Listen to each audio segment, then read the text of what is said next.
Okay, we're going to start in a minute, just waiting to make sure we're all set upstairs in the booth. If any of you know people that couldn't make it tonight, or you have to leave early, this is being recorded and it will be on our website under the senior information link under the school counseling department.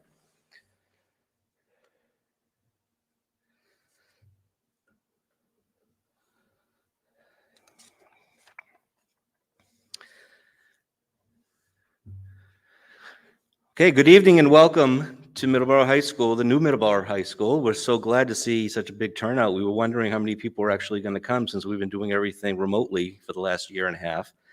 But this is great. We're glad to see you. We're glad you're here.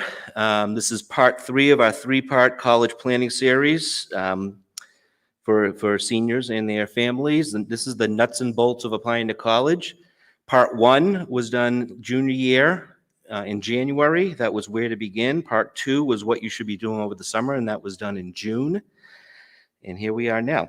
My name is Steve Goldman. I am one of the school counselors here at Middleborough High School, and again, we're glad that you could make it this evening. So this evening's workshop's a little bit different from the other 2. The other 2 were more presentation style, and there will be presentation, but this is really more of a question and answer type of workshop. So we're going to show you a few things. There's really not a lot I need to demonstrate to you tonight, but it's really just an opportunity to try to answer some questions, calm some nerves, and make sure that everybody knows what they're doing and that we're moving in a direction and not stressing out as we go through the whole process. So as I said earlier, this is part 3, and the workshops do run sequentially. So if you were unable to see part 1 or part 2, you may be a little confused at this point, but that's okay. Part 1 and part 2 are the workbooks that go with those are listed under the junior information link on the school counseling website, and both presentations are listed there too, so you can actually watch the presentations. I will warn you, the first presentation was a long one. It went about an hour and 45 minutes, I believe, almost 2 hours. But there was a lot of information to get the ball rolling and getting people started in the process. Part 2 was a lot shorter. It went about an hour, a little bit longer, I think. And this won't be too long either, but I will be available for questions after the workshop is over. So hopefully you all grabbed one of these workbooks on the way in. The workbooks really explain things in a step-by-step manner. And we really tried to simplify a complex process as much as we could. There's pictures and diagrams and screenshots and arrows pointing to what you click on, when you click on it, and how you do it. So it really will be a helpful tool to you. Your school counselors are available to you. All of us are going to start pulling seniors down and meeting individually with you over the course of time.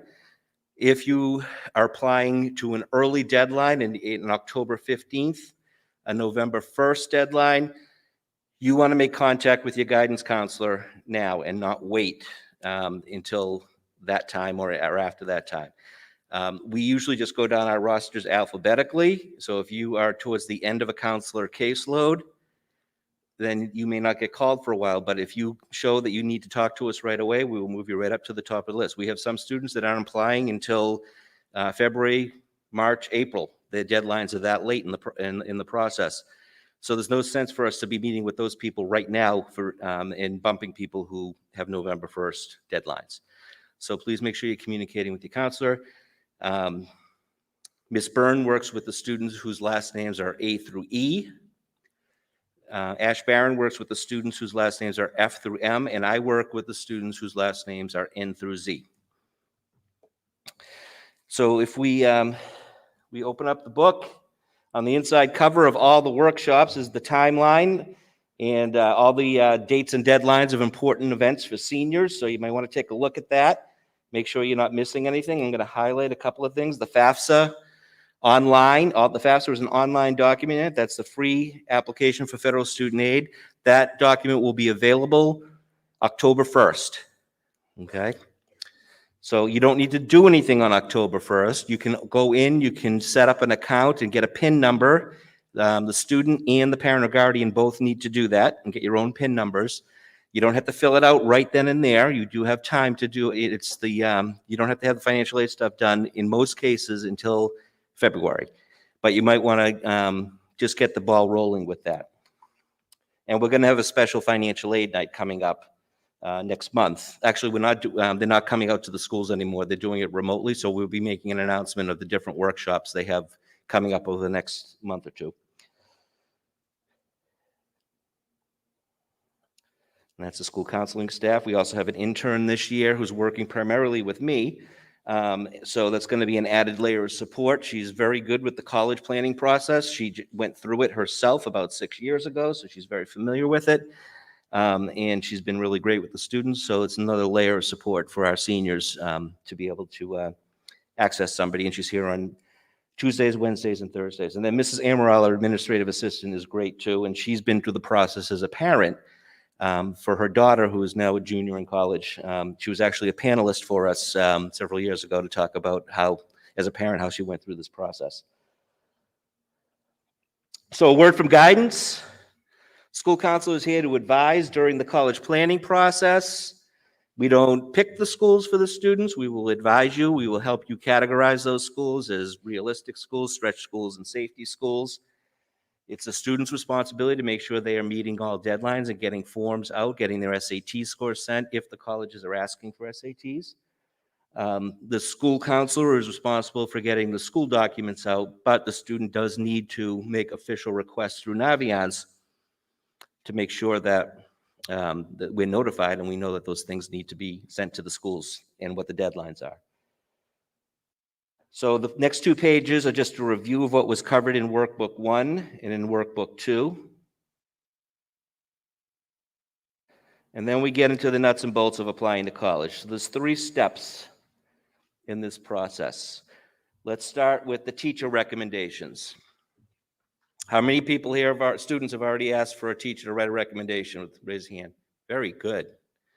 How many of you have made the official request through Naviance? Not quite as good, but okay, good. That's the important piece. If you don't make that request through Naviance, the teacher will have no idea what schools that needs to go to, and they won't have access to your Naviance account to upload their letter, fill out the evaluation form, and submit it. So that's an important piece. Those step-by-step instructions are in the workbook of how to do it. If you're still not sure, please contact your school counselor. They will help you make that request. So after you make the official request, then you got to go into Naviance and you need to fill out the teacher letter of recommendation information sheet. And I'm going to demonstrate that in a minute. Okay, after you fill that out, you email it to the teacher. Teacher writes the letter, uploads it into Naviance, fills out the forms, and submits it. And you can see it goes directly to the college. It does not go through the school counseling office. It goes directly from the teacher to the school, to the college or colleges you're applying to. So if there's an issue with the recommendation, if you get a letter or an email saying that it's missing, please don't come to us because we would have no idea. You have to go directly to save time, make sure it gets there, go directly to your teacher. Don't accuse them of not sending it. In a lot of cases, it is sent. It just hasn't been opened on the other end. Just tell them you got an email or a letter and ask them if they had sent it yet. And if they have, then we can follow up with a call to the college and find out what the story is. In most cases, it's there. They just haven't opened it yet. But just communicate with your teacher and make sure that everything's good. If the teacher didn't send it out, just say, when do you think you can get it out by? Okay. So that's the teacher letter of recommendation. Let's move over to the standardized test scores. That's a little different this year. Most of the colleges are test optional again this year for the 2nd year in a row due to COVID. So if you have a GPA that clearly is what they're asking for or well above what they're asking for, you don't need to feel compelled to take an SAT. Okay. You can save the money, you can save the time. The colleges are not going to penalize anybody for not submitting SATs. If you're concerned because your GPA is a little bit on the lower side for that school, then maybe you want to take an SAT. You don't have to send the score if you don't like it, but you can take it. You can go over it with your counselor. and they'll recommend send it, don't send it. And then again, it could be, if you did very well on them, it could be a piece to offset the GPA. So don't feel you have to take all these tests. It's a balancing act with the testing. So you register, unlike the PSATs, you register directly with College Board for SATs. You can't, we can't register you in our office. You have to have a College Board account, which we had all of you set up at the end of your during your sophomore year. If you cannot remember your password, do not set up a second account, because it's going to mess up everything, and SAT scores, it's going to confuse the whole process, and it's going to delay everything getting to the colleges. If you cannot remember how to access it, you need to call College Board, and you need to ask them to help you reset your account. So after you register, you pick the test date and the test location you want to take the test. We're a test center for November. You do not need to take them at your own school. You can take them wherever it's convenient for you. A lot of times it's just more comfortable being in a setting you're familiar with. But if you can't wait until November, let's say you have a November 1st deadline, and you want to have scores available, you don't want to wait 2 weeks till after the deadline to send those scores, you might want to find a place that's testing in the first week of October. And that deadline is coming up, I believe, this week. And the deadlines are in here. Maybe the deadline actually might be tonight.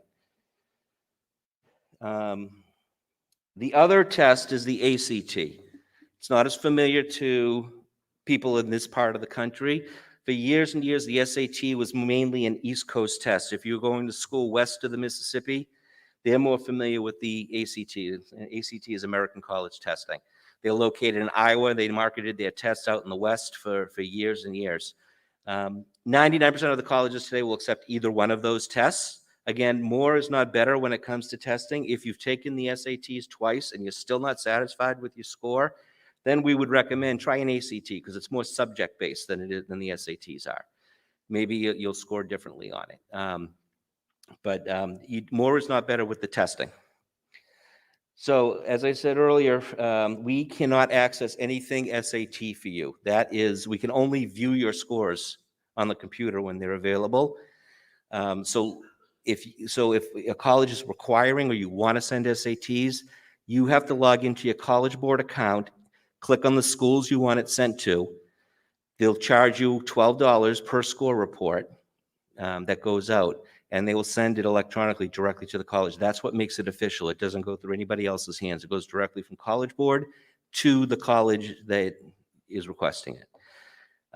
They do not care that we're the applicant's school counselor. They don't usually care if you're the parent. For legally, especially if your child's 18, they want to deal directly with your child. You can be there on the phone with them, but they're gonna want to talk to the student. And as you see, that goes directly to the college. Now the big part is the application. So there's different kinds of applications. There's the college's own application, and there's an application called the Common Application. By a show of hands, how many people here have heard of the Common Application? Okay, so most of you have. There's about 900 colleges in the United States, and a few internationals also, that subscribe to this one Common Application.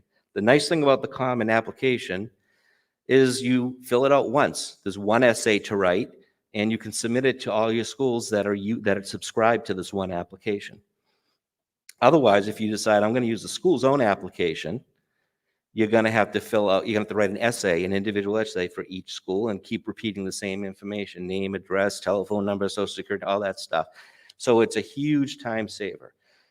You do not get any bonus points by using the school's application over the Common Application. As I told you, there's only roughly 900 colleges that subscribe to it. So if they didn't want to use it, they don't put their name on it. To get to the Common App, you just go simply to commonapp.org and you set up an account using your email address, and you create your own password. We do not have access to your Common App accounts. So please, when you're setting those up, take your phone out, and somewhere in your phone, save the password for that so you do not forget it. It is very difficult to contact Common App. We still have not found a phone number for them. So it's very, very difficult to contact them. So make sure that you're saving that password so you don't forget it. So regardless of which application you're using, the other piece of it is the essay, as I mentioned. When you're filling out the application, you're going to want to make sure you have a parent or a guardian check the application, have them proofread it.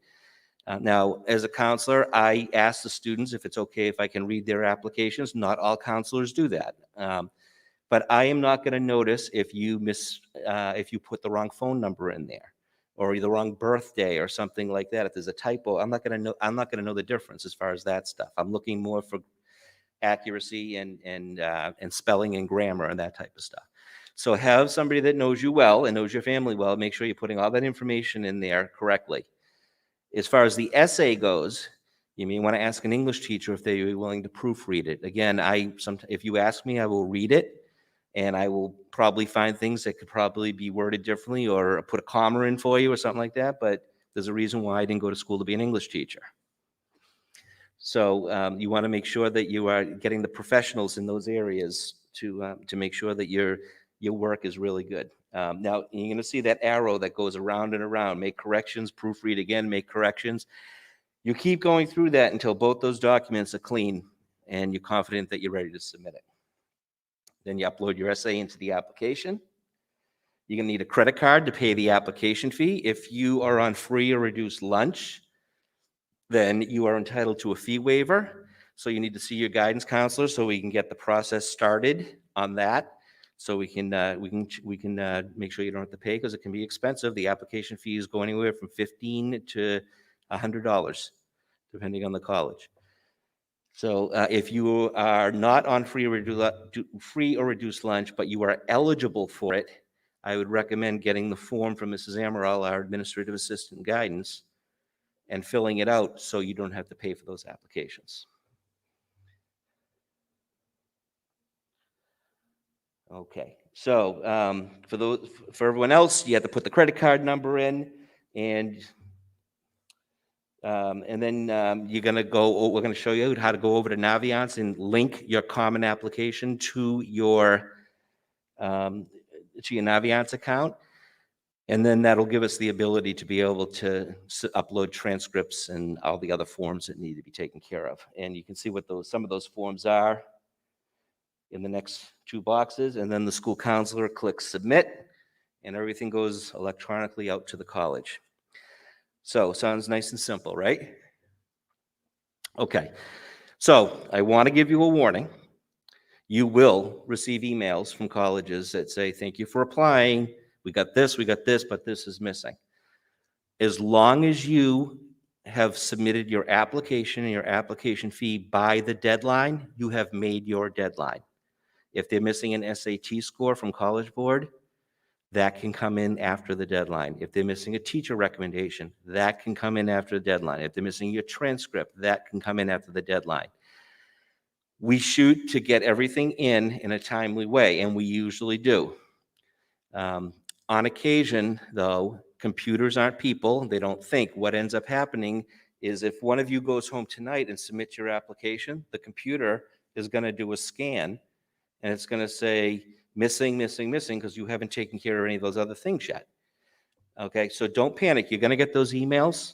They happen every year. They panic people. They usually end up coming during like a holiday break or a long weekend or something. So you have to sit down and go, what am I supposed to do? Who do I talk to about this? I can look for the stuff that I submit as a counselor. I can look and see if it's sitting in there and just hasn't been opened yet. Okay, because it's coded. It says submitted or it says delivered. If it's delivered, they've opened it. If it says submitted, then it's sitting in a file at the college. They just haven't had a chance to push a button and open it up yet. So don't panic. Print out the email if you get one. See your counselor, and your counselor will let you know where you're at with things. On very, very rare occasions, sometimes something gets lost. And then what we'll do is we'll just we'll scan the records and email them directly to the college counselor so they can put it in your file and address their issues, okay? But as long as you know you've got your application fee and your application in, you are safe. Okay, So moving along, we talked a little bit about testing. So here are the ACT and SAT test dates and deadlines. Just a reminder, the College Board eliminated the SAT subject test last year. So there are no more subject tests, and the colleges are not going to, the colleges are well aware of that, so there's no subject tests to take. It's just the straight SATs now. So in Naviance, I mentioned the teacher recommendation form. That's the blue one. The green one is the school counselor recommendation form, and the orange one is the activity sheet. The orange and the green go to your school counselor. The blue goes to your teacher. And I'm going to show you those forms a little bit later when we demonstrate. So what do you put on your activity sheet and on your applications? Well, here are some suggestions for in-school and out-of-school activities that we offer. Every year, when I'm looking at applications, senior applications, it looks, they shortchange themselves every year. They don't think something's important. I only did it freshman year, so I'm not going to list it. List it. List everything that you've done from grades 9 through 12. If you've done it from a very young age, we have some people here that have been dancing since they were 4 or 5 years old and they're still dancing. That shows a long-term commitment to an activity. Boy Scouts, Girl Scouts, anything, piano lessons, anything on the outside that you've done for a long period of time is something they're going to want to see at the colleges. If you are planning on playing a sport in the spring, even though you have not played it in the spring, you still want to list it on your activity sheet and on your application. Okay, if you played baseball for 3 years and you know you're going to play again as a senior, list it on there. Don't leave it off because it's going to look like you quit after 3 years. So make sure you're giving yourselves credit for what you're doing. Part-time work. If you've done any part-time work, make sure you list it there. Babysitting. Any babysitters out there? Okay. Babysitting is a job. I always get people that say, oh, just babysitting. It's a job with a lot of responsibility. Make sure you're listing that, okay? All right. And community service. Okay. You want to make sure you're listing your community service hours. Colleges love to see that. Okay. So the application, which is commonapp.org right there. And when you click on it, you click create account. You're going to be a first-year student, and you're going to start out by using your email address, and you're going to create your own password, and you're going to save it in your phone, and you're going to retype it to make sure you type in the same password. And then after you answer these questions here, you're going to click create account, and then it's going to let you answer a whole bunch of more biographical questions, academic questions, and so on, and extracurricular questions, and then your essay. Email addresses. If you are going to use a personal email and not a school email address, please make sure it's appropriate. The colleges check those things, and it raises red flags. So if you've got partyboy22 as an email address, it's not going to reflect positively by the colleges, okay? So if you do not have a very boring, straightforward email address, go to Hotmail or Yahoo or someplace and just create one, okay?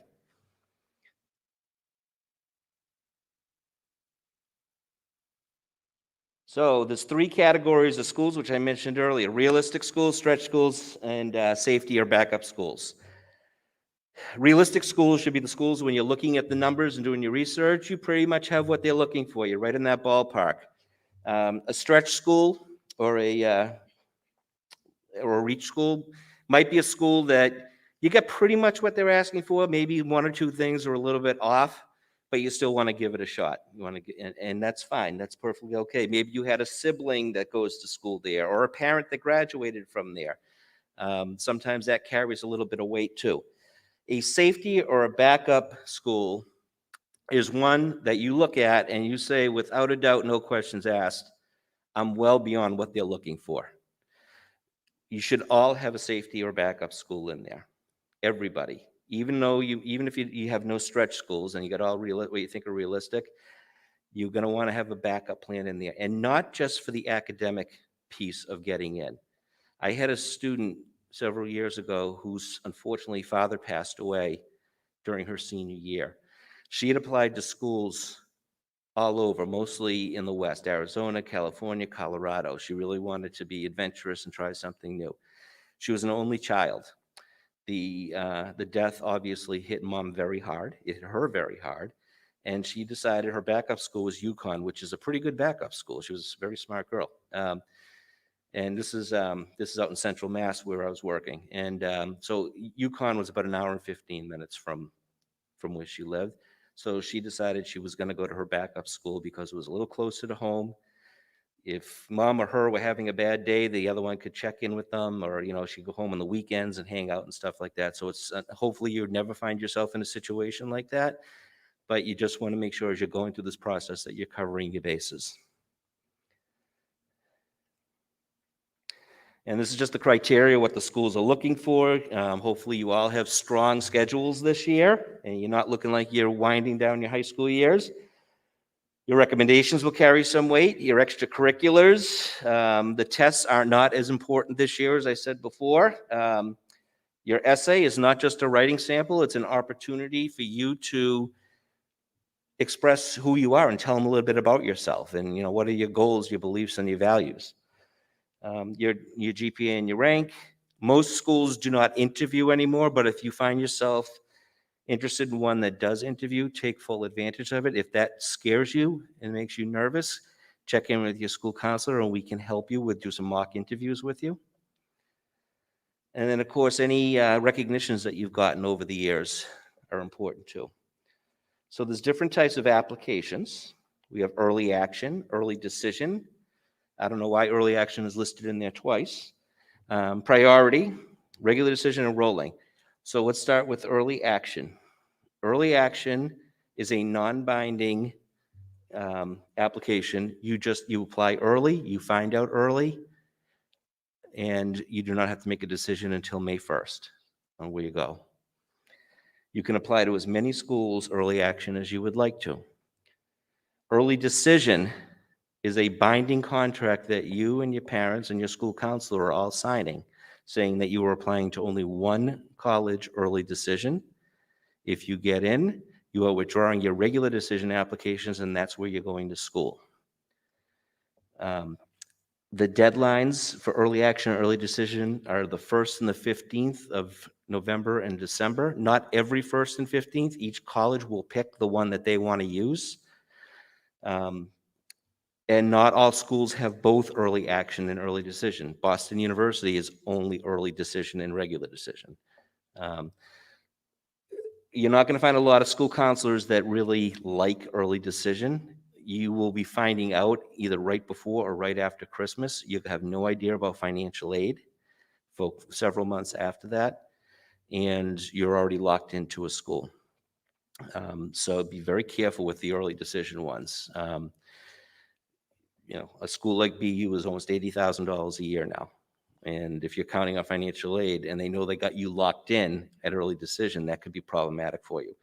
Also, do not play the game of applying to more than one school early decision. I had a student many years ago who did that. She applied to Babson and she applied to Bentley. And she was also being recruited for tennis. The tennis coach at both schools had already had her on campus. She did an overnight with the tennis team. She was so excited.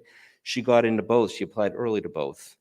And they have a list. They know who's applying to what schools early, and they both withdrew their acceptances. So she ended up going to a school that wasn't even her top choices. So please be careful and don't play that game. Priority is similar to early action. It's just more specific to the school.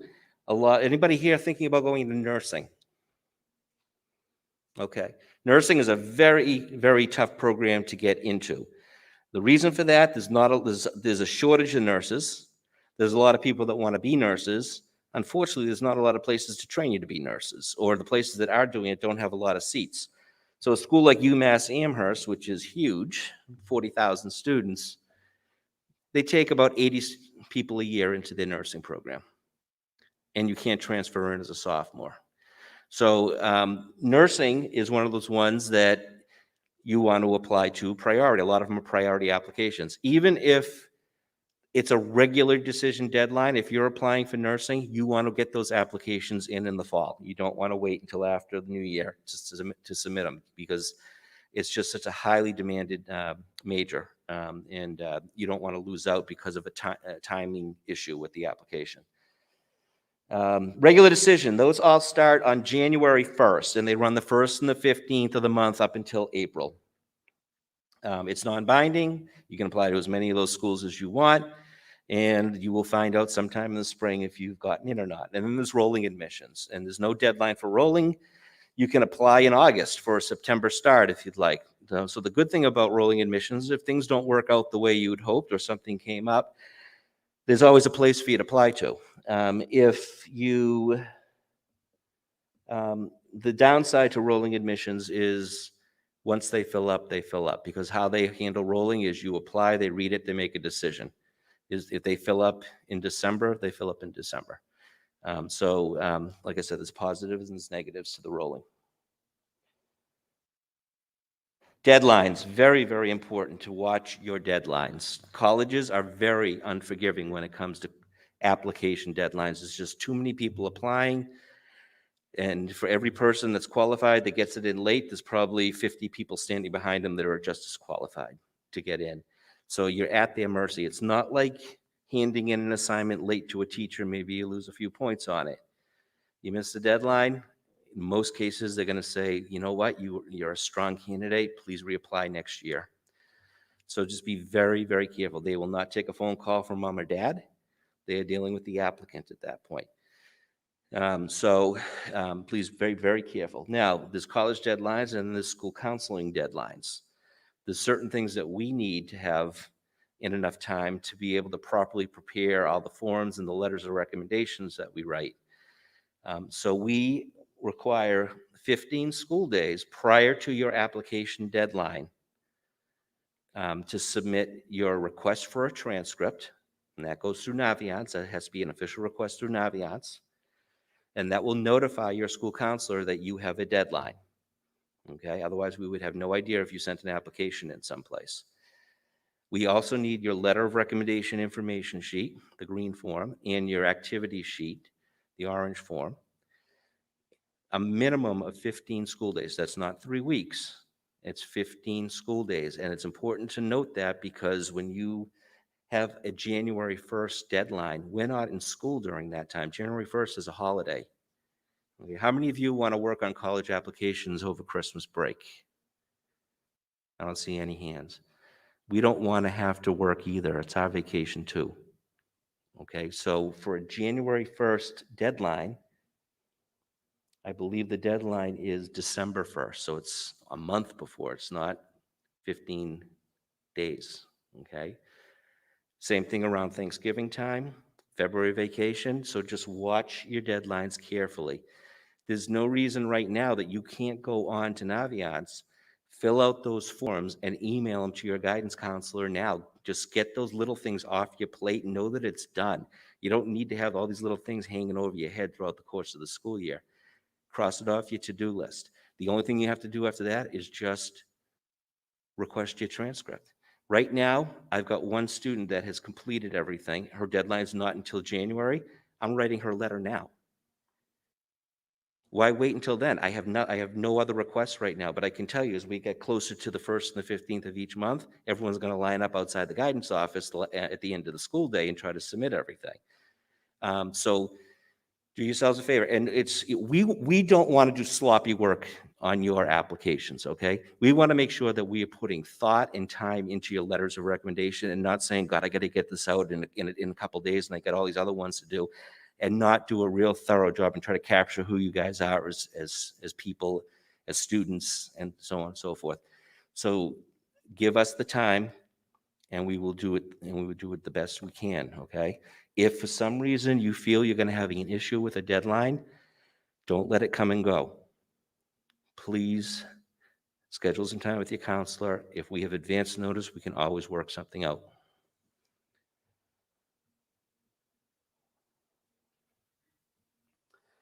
So any students that are on IEPs or 504s, there are a handful of schools that specialize and have programs for students that have had challenges in school but want to go to college and get a college degree. Two of the better known ones in the area, Curry College and Westfield State. If you want to apply to Curry, it's called the PAL program. You are not in separate classes. You are in the same classes as everybody else. The only difference is you will have an advisor. You're not going to have, everyone has an advisor, but you're going to have an advisor that you're going to check in with. It'd be part of your schedule, who's going to help you make sure you're on track, make sure if you need a tutor or study supports, that everything will be in place. And that's not in place forever. You know, by the time you're a senior, you probably won't be using any of those services, but it's a great start for a lot of students. Westfield State has a specific admissions counselor that works with students who have been on 504s or IEPs. So you would apply specifically to that counselor. They would look at it through their lens, and then they would make their decisions and then make sure there was supports in place for you. So the next page is very important. This is all information you're going to need to put in your application about the school. Our CEEB code number, our address, our phone number, our fax number, correct spelling of Mr. Brannigan's name and your school counselor's names. Your class size will be finalized next week. We're rerunning grade point averages and class ranks because we had to take care of some people that transferred out and some people that transferred in. So we're in the process of finalizing that right now, and we will announce that. We'll send an email out announcing that. And then the years, if you did not transfer to Middleborough and you've been here for all 4 years, those are the years that you attended, 2018 to 2022, and your date of graduation is June 4th, 2022. I mentioned earlier that you're going to have to link your common application to Naviance, and here are the step-by-step instructions of how to do that. If there's any issues with that, come see us. It's usually because you have to use the same email address that you use in the common app on Naviance. Otherwise, they're not going to be able to match each other up. These are the step-by-step instructions of how to make your official teacher request. These are your step-by-step instructions of how to make your transcript requests. And let's talk a little bit about financial aid. We are far from experts on financial aid. That's why we have MIFA do the workshops that they do for us. It's a very complex process, and it's forever evolving and changing. So there's 3 forms of financial aid. There's the FAFSA, the Free Application for Federal Student Aid. As I said earlier, October 1st, that application will be available. Make sure you are filling out the 2022-2023 application. If you are filling out the 2021-2022, you are filling out last year's application. If at any point when filling out that application, they ask you for a credit card or to pay some sort of fee, you are on the wrong website. It's fafsa.ed.gov. Just remember, the first F in FAFSA is for free application. If they ask you for something, you're probably at fafsa.com. That's a company that will submit your stuff for you and charge you when all you need to do is click a button to submit it, okay? The CSS Profile is another form of financial aid. That form is a College Board form, so there is a fee that goes along with it because College Board charges you for everything. So, and it's per application. It's only used by some private schools, a lot of private schools, not all of them though. So what ends up happening is, let's say you apply to Stonehill, private school. After they see what you're getting from the federal government, they're going to take another look and they're going to say, gee, is there still a need for aid?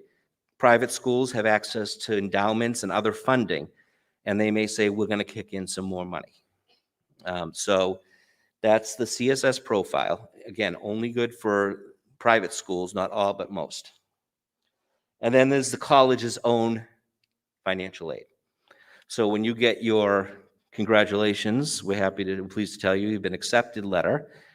A lot of times they will say, and you've been awarded so much money in merit-based scholarship. That's just because you did well in school. It's a reward for doing well in school.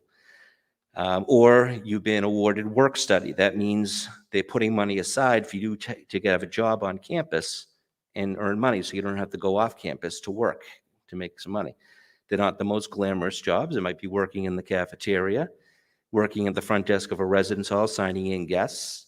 Some of the better ones might be working in one of the administration offices and just doing some filing and things of that sort for them. But free money is free money.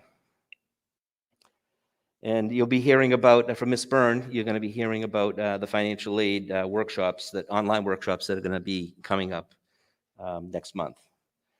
Anybody here thinking about playing Division I or Division II sports in college?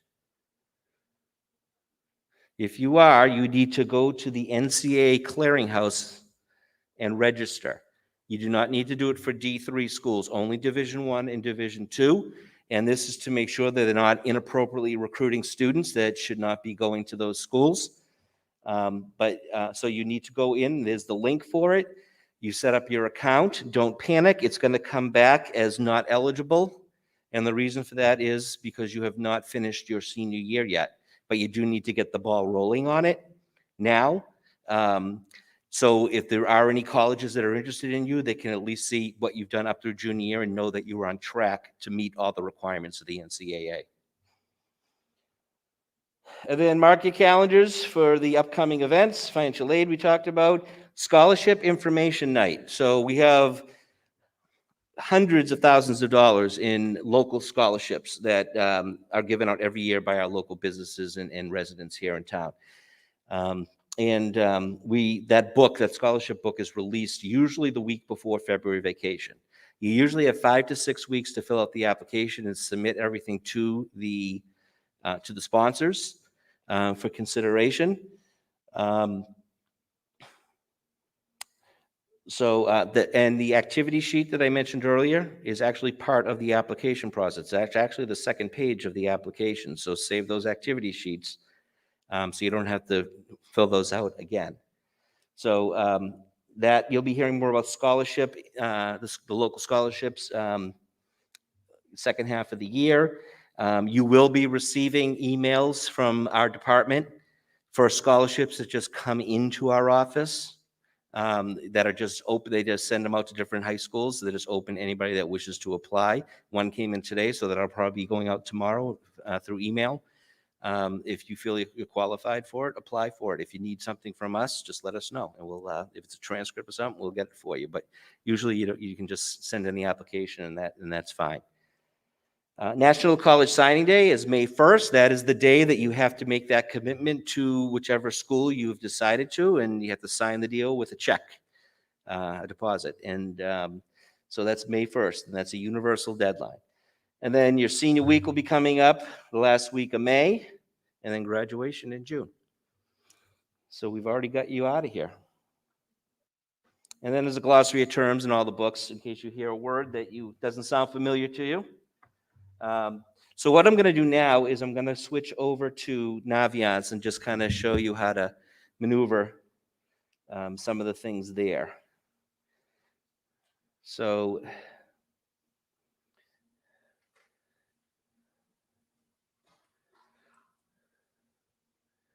we go to the Middleborough High School website, and then we click on About Us and then School Counseling. And then when you scroll down, there's the Naviance link. Put in your zip code, and then click Middleborough High School. You click Student. Put in your Naviance username and password. And that is your home page right there. And it's different for each student. So when you scroll down to here where it says Document Resources, that's where you're going to find the activity sheet, the letter of rec info sheet for counselor, and the letter of rec info sheet for teacher. Now, in most cases, you only need one teacher letter of recommendation. Okay. Again, more is not better in the process. Your colleges, as you start to list them, are going to in Naviance are going to tell you what the maximum number of recommendations are. do not exceed the maximum number of recommendations for 2 reasons. One, if they say they want 2, they want a maximum of 2, and you decide you're going to send 3, the first 2 teachers that submit their letters are the ones that are going to go. If that third teacher was the one you really wanted to go to that college, that was your primary recommendation, they're going to be blocked because they only take 2. Okay, and there's no way to change that. So you got to be very careful not to exceed the number. Notre Dame got so frustrated with people not following directions, and from our perspective, from the student or from the parent perspective, you're just thinking it's just one more piece of paper. Read it, don't read it. I'm just going to throw it in there, right? Put yourself in the admissions counselor's position. UMass Amherst has probably about 30,000 people that apply a year, and they've got about 20 counselors to read all that stuff. One more piece of paper from all those people is a lot of paper, okay? So follow the directions. If for some reason you feel you have to send that extra one, it's really important. Call the admissions office, ask them if that would be okay, and ask them how is best to submit it. You just don't want to think you're doing something that's going to work for you and it ends up working against you. So the teacher form and the counselor form, I'll open up the counselor one, are similar. The counselor one's a little bit longer, and it's just a Word document, okay? The teacher is writing only about your academic experience with them in their classroom. That's why they don't get the activity sheet. Do not submit your activity sheet to your teacher. They should not be listing a laundry list of you being in the art club and playing soccer when they have no firsthand knowledge of that. Now, if they happen to be your soccer coach, that's different. They can talk about their experience with that also. They're only supposed to be talking about, it's called an academic reference. So they're supposed to be talking about you as a student in their class, or classes, as the case may be. The one that comes from your counselor is the official school recommendation. It's the all-round recommendation. So they want us to talk about what kind of student you were and what kind of person you are. So we ask a few more questions. Some might think we're getting a little nosy and personal. If that's the case, be generic and don't put anything specific in there. But the more information you give us, the more we can put into the letter. I always tell students, you get out of it what you put into it. If you put one-liners in there, and you've only been in your counselor's office once each year because you really didn't have a need to see us, you're a good student, you take care of your own business, we may not know you as well as somebody that's been in because they've had a lot of other things they've been dealing with. So please take a little bit of time to list. It does not have to be a novel. They don't want your teachers or us writing more than a one-page letter of recommendation. So the general rule of thumb for each one, read the question, state your answer, give 2 or 3 examples of why that was meaningful or significant for you, move on to the next one. If you have 2 things you want to talk about, then after you're done with the first one, state the second one and give some examples. So like I said, it doesn't have to be a novel, just enough to capture who you are as an all-round, well-rounded person. So you can see the types of questions that are asked. Read the subcategories. So for example, my proudest accomplishment. Don't write, my proudest accomplishment was getting an A in psychology class. That doesn't tell us, the admissions counselor, anything that we can't already see in a transcript. What's the question to ask? What's the question to ask? My proudest accomplishment was getting an A in psychology. It's a 3-letter word. Anybody? Why? Why was that your proud? That's what they're interested in. They're looking for the anecdotal stuff. They can read that you did this, this, and this on your application and on your transcript. They want some insight into who you are, okay? Maybe it wasn't psychology. Maybe it was math, okay? Maybe you got a C in a math class, and you don't usually get C's, but math has always been a really hard subject for you. So they want to know why you're proud of that. I went for extra help several days a week. I had a tutor. I was part of a study group. Okay, Those are the things that make great letters of recommendation. It doesn't, not everyone's an A student. They're going to see that you get A's and B's in your transcript and other classes, and math is an area that you struggle in, but what did you do about it? That's what they're interested in hearing, okay? So read underneath what it says, and that'll help you answer those questions. After you finish the school counselor form, the teacher form, and if you do ask more than one teacher, you're going to have to fill out a blue form for each teacher, because you don't want your math teacher writing about an experience you had with your English teacher. But after you complete those, you have to save them as Word documents. Do not save them in Google. If you save them in Google, it is going to jack the formatting and mess up the documents, okay? If for some reason you can't save it in Word, save it as a PDF, but do not put it in Google. Once they're done, email them to the appropriate people. Counselor gets the green form and the orange form, teacher gets the blue form. Okay, so that's the documents. Let's go back up to the top of the page again.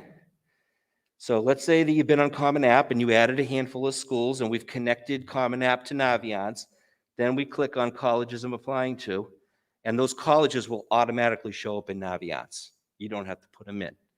If you're applying to a school that is using their own application, then what you need to do is you need to go to colleges I'm thinking about, add to college list. Quick list, you can type in the keywords, so you can type in Westfield State, for example, okay? Go. And then there's Westfield, and then you're going to click the box, and you're going to click favorites.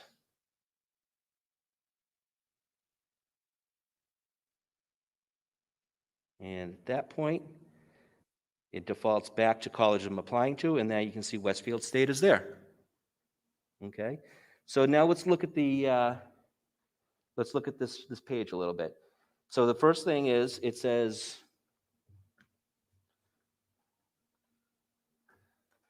it looks like they, oh no, we're in colleges I'm thinking about still. Okay, so let's go back home. Colleges I'm applying to. Okay. Oh, it didn't save in there.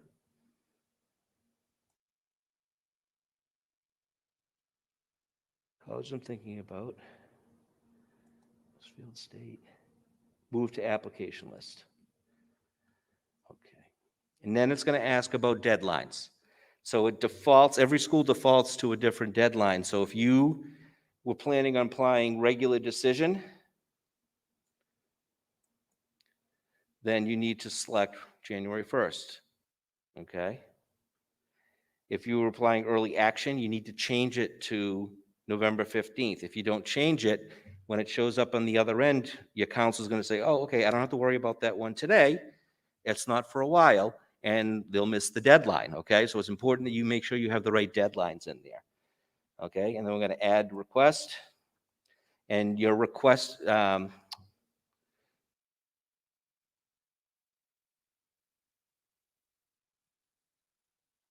okay, so here it's asking if you want to request a transcript, and you do want to request a transcript. You want to request the initial transcript, and then finish the request.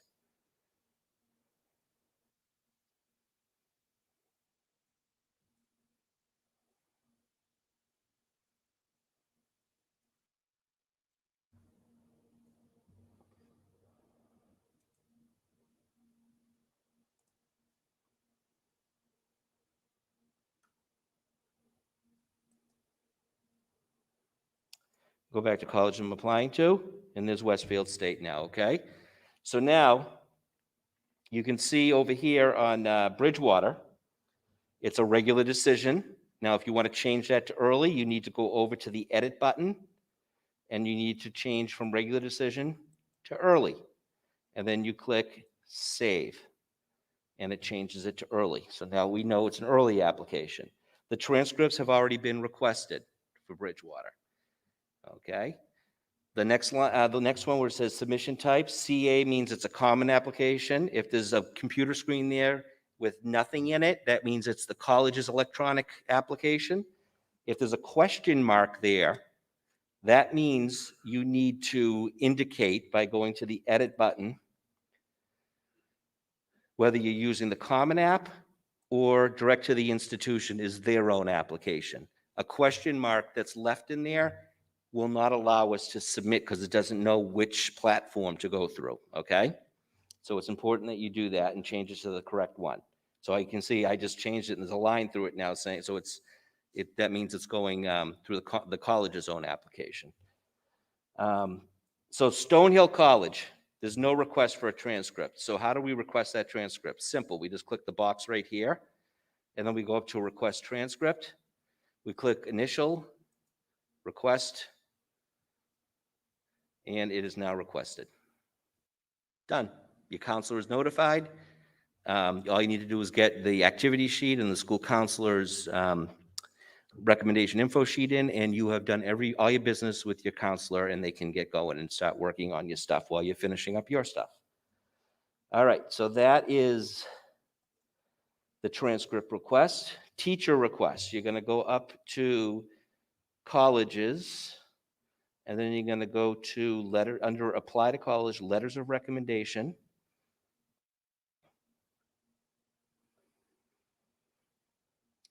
Before you make the official request, make sure you've had a conversation with your teacher. Ask him if they'd be willing to write that letter for you, okay? And then send the official request. Then you go to add request, and then you select the teacher. So let's say you want Mr. Chamberlain to write a recommendation. You'd find him on the Dropbox. You'd click the colleges that you want it sent to. And then in the box under number 3, just a simple little thank you for agreeing to write my letter of recommendation. My earliest deadline is, it'll show up on his side anyways, but just as a reminder, I will email you my teacher letter of recommendation sheet shortly. Please let me know if you have any questions. Just keep it simple, okay? And then you just click submit, and then he'll be notified through email. So that is the teacher piece.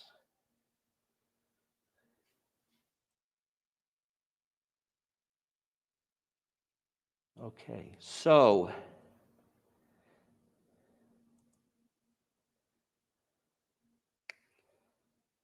try one more thing here.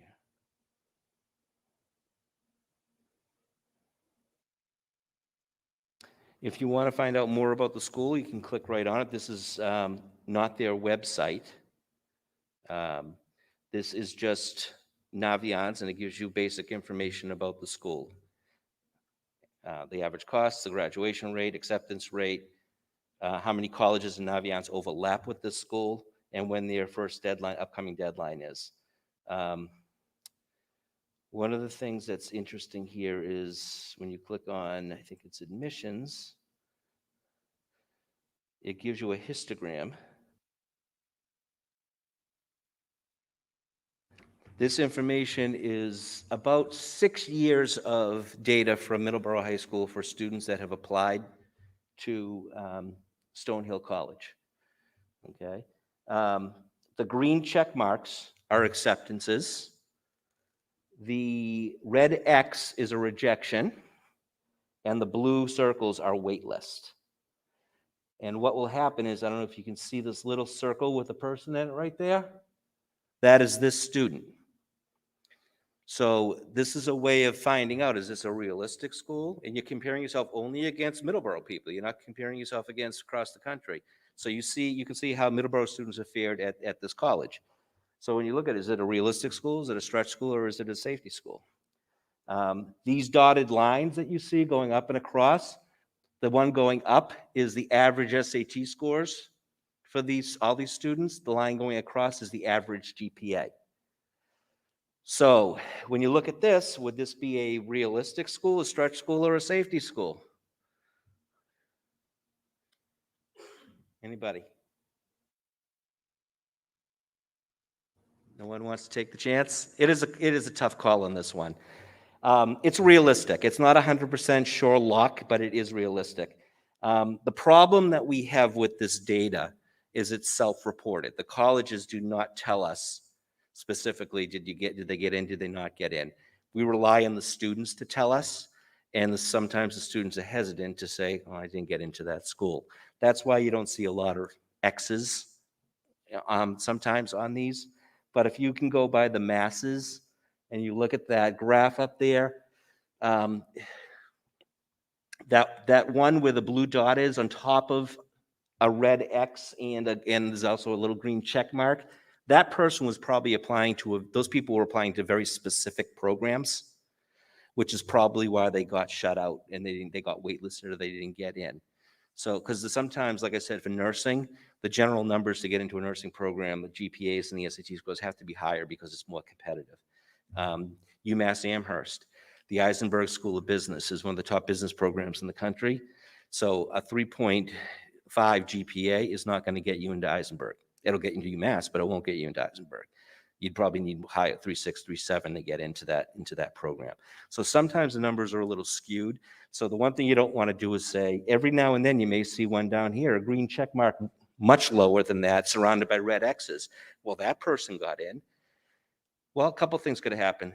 The person who reported it could have not been truthful about it, or two, maybe there was a special circumstance. Maybe it was a special ed student who, when they got a copy of their IEP or their 504, they said, okay, with accommodations, this person can be successful here. We'll give them a chance.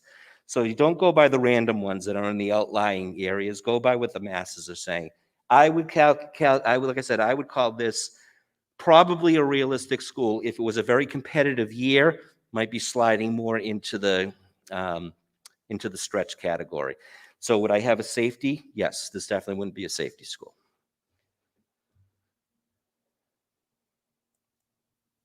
Okay, so that is it in a nutshell. So for the rest of the evening, if you guys have questions, you can fire away. Like I said, if you have any questions, contact your school counselor. They'll be more than happy to meet with you. If a parent wants to come in also for that meeting, we're more than happy to do that also. It's whatever keeps the stress levels down at home, we're more than willing to do for you. So let's open it up to questions. Any questions out there?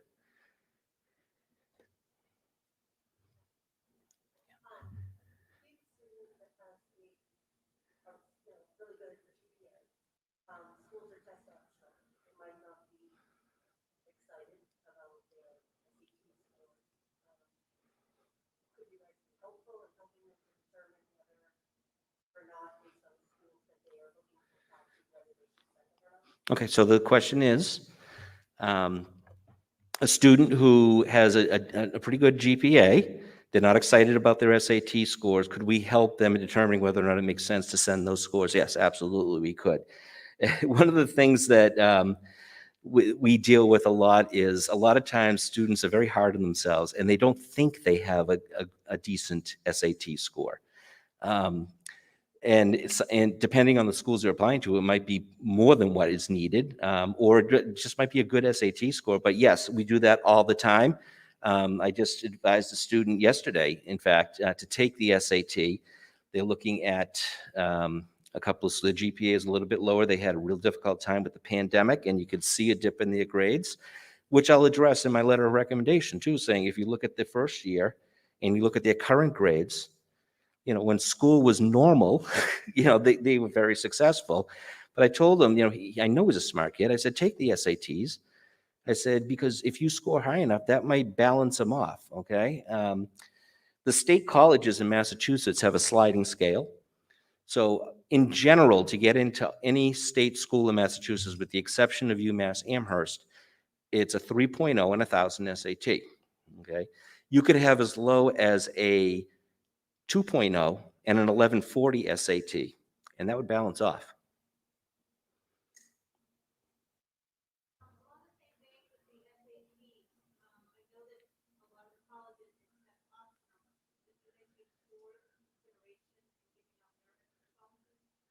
Do they take the SATs in consideration for merit scholarship?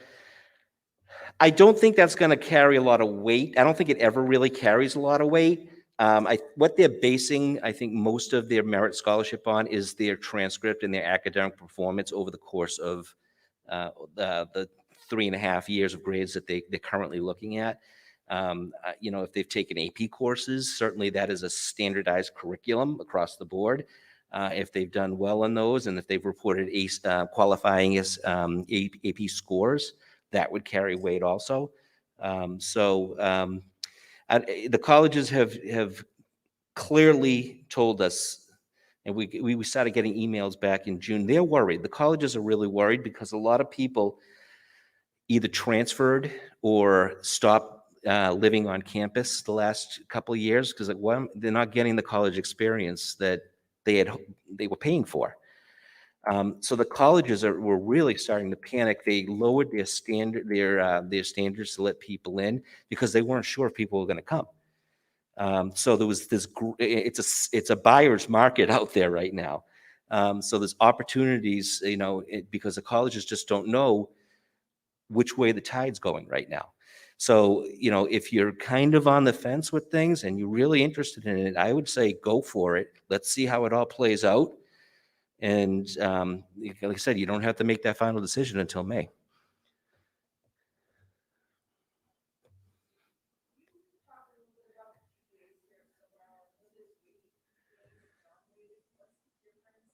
That's a good question. So the question is the GPAs at Middleborough. We actually do not have a weighted GPA. We only have an unweighted GPA. So everybody's grade point average is on a 4-point scale. So you're not going to find anybody with a GPA higher than a 4.0. Our class rank is weighted. And the reason for that is so there's no ties, or try to eliminate the possibility of a tie. So that is weighted. Now, every school does it differently.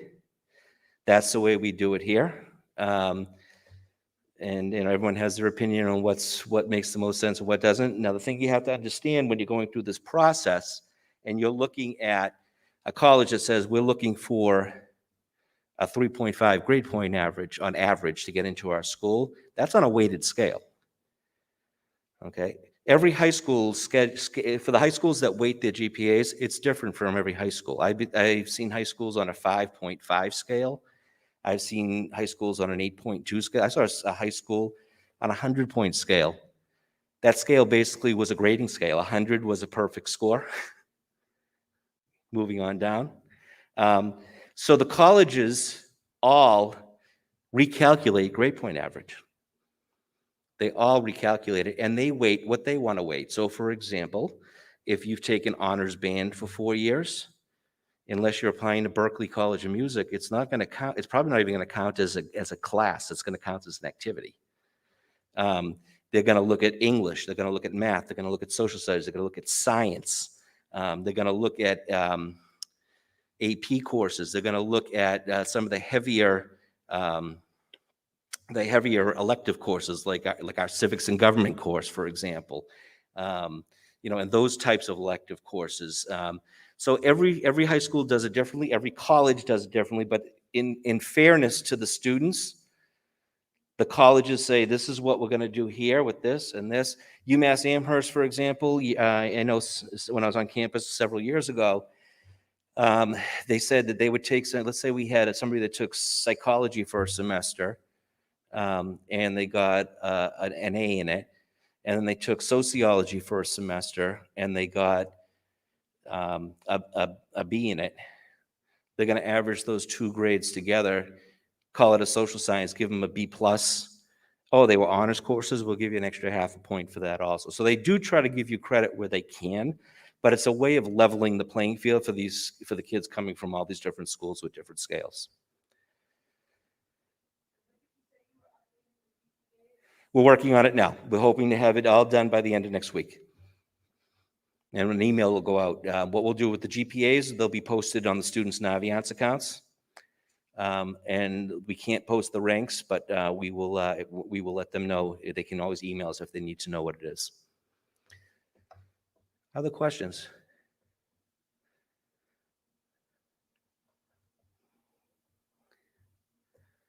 Okay, well, I will be around for a little bit if anybody has questions they want to ask. Thank you very much for coming out. Hopefully this calmed things down and didn't stress you out more. If you do have questions, please just contact your school counselor, and we will get back to you, and we will make sure that we are keeping you calm and moving you through the process. Have a good night, everybody. Thank you.